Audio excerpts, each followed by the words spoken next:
compared to TDM1, TDXD has got a higher drug-to-antibody ratio, so 8 molecules of chemo per each trastuzumab, and a cleavable linker that leads to a bystander effect. And so on the paper, it was supposed to be better. I don't think we were expecting it to be so much better. And so in terms of progression-free survival, TDXD has 4-fold improvement in progression-free survival. TDM1 was associated with about 7-month PFS, which is what you would expect in this second-line HER2-positive metastatic breast cancer. TDXD at 29 months, more than 2 years on a median.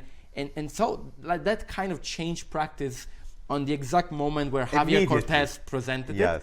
And many felt like that would have deserved a standing ovation, but it was during COVID. So it was presented half virtually, and so they had to wait a little bit, we had to wait a little bit more before we saw a standing ovation with TDXD, but we ended up seeing that. Talk to me a little bit about the DESTINY-Breast04, like the setting of Trastuzumab Deruxtecan, what did the study contain, and a little bit about the results.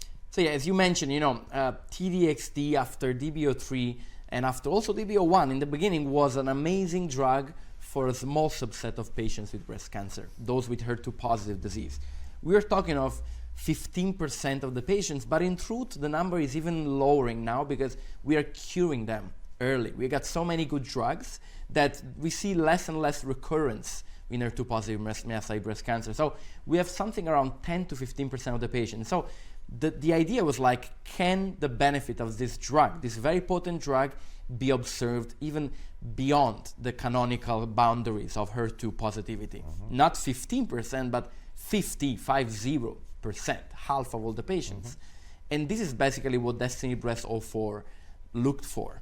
So it basically came from a small cohort of basically 40 patients in a phase 1 trial where TDXD had almost 40% response rate in this HER2 low population.